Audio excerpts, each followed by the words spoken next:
Яа.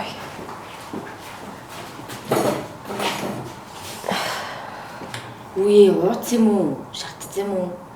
Би чамайг ажлын дундлаагийн дундуур битүү уужиг гэж хэлсэн шүү дээ. Вэ, юм уух вэ? Уугаагүй. Бүр өглөөнөөс хойш харин толгоо өвдөд дотор муу хоргоод бүр огиулаад байна. Яна ямар хөөрхөн юм бэ? Найздаа баяр хүргэе. Миний нэг жирэмсэн болсон юм шүү. За, болооч дээ. Жирэмсэн биш ээ. Үгүй ингээ ханаалгаад цээж өвдөд тэгээд бүр нэг цаанаасаа л нэг нүд анилдаад бүр ингээд толгой дайвалцаад тоохгүй сая бүр нааш хэрэгтэй. Ухаалтж унахаалт өглөө. Ясын чи хоолны уртл болсон юм уу? Үгүй. Уг нэг юм хордлого болохоор юм мэдээгүй дээ. Зүгээр л нүд анилдаад бүр цаанаасаа л би маань бүр дийлэхгүй байна. Чи шахлаа муугаа жоохон хөвтөлтэй. За тэгдэм үү?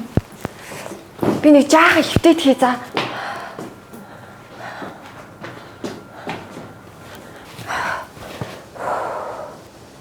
Хөөе. Танах галаа түлж эхэлсэн юм уу? Төлөлгүй яад юм бэ? Хөлдөж өгөх юм уу ямар? Наа чи угаарын хордлого юм шүү. Хали агаар харуулъя. Нөр чи үрч юм уу? Тийм ээ би зүгээр л унтмаар намайг орх. Үгүй наа чи угаарын хордлого байна. Шинж тэмдэг нэг юм шүү. Яах яана бас тийм юм болов манай гэрийнхэн бас яг өглөө толгойн өвдөд биений өвдөд ийн гэдсэн.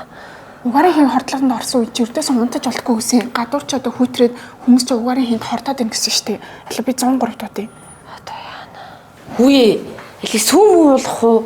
Чи одоо хордлогонд ороход сүүм уудаг гэжтэй. Үгүй сүүм өгдөхгүй гэсэн. Тэгээс дур мэдээж имчилгээ хийдгүү юм билээ. Цаг алтхан л юм шууд дуудлага өгөх гэсэн. Байна уу? Сайн байна уу? Энэ угаарын хинт хорцсон дуудлага өгөх гэсэн.